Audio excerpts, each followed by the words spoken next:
Before time as we know it began, before the earth had formed, before man ever drew breath, God created a realm of light. Job 38:4-7 says that when God laid the foundations of the earth, the morning stars sang together, and all the sons of God shouted for joy. These sons of God were angels, created beings who witnessed creation itself and rejoiced at God's wisdom.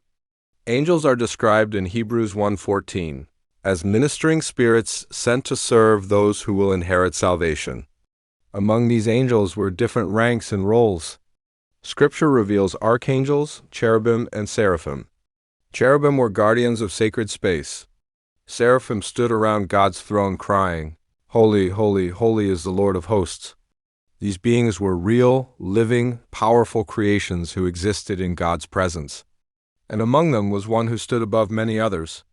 God says in Ezekiel 28:12-14, "You were the seal of perfection, full of wisdom and perfect in beauty." You were in Eden, the garden of God. You were anointed as a guardian cherub. This angel was not created evil. He was created perfect. He walked among the fiery stones of God's presence. He had authority, beauty, and influence. This angel is later revealed in Scripture as Lucifer, meaning light-bearer. He was not a demon at creation. He was a carrier of light, wisdom, and glory. His role likely involved worship, leadership, and proximity to God's throne. He knew God's power firsthand. He saw His holiness. He understood His order. Isaiah 14:13-14 says, "You said in your heart, I will ascend to heaven. I will raise my throne above the stars of God. I will make myself like the Most High." This was the first sin of pride. Lucifer did not want to serve God. He wanted to replace Him, the very beauty God gave. Him became the seat of his corruption.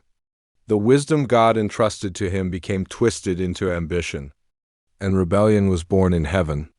Revelation 12 tells us that a great dragon, identified as Satan, swept 1/3 of the stars of heaven with his tail. In Scripture, stars often symbolize angels. This means Lucifer did not rebel alone. Other angels followed him. They chose defiance over obedience, pride over holiness, power over submission, and war broke out. Michael and his angels fought against the dragon and his angels. They did not prevail, nor was a place found for them in heaven any longer.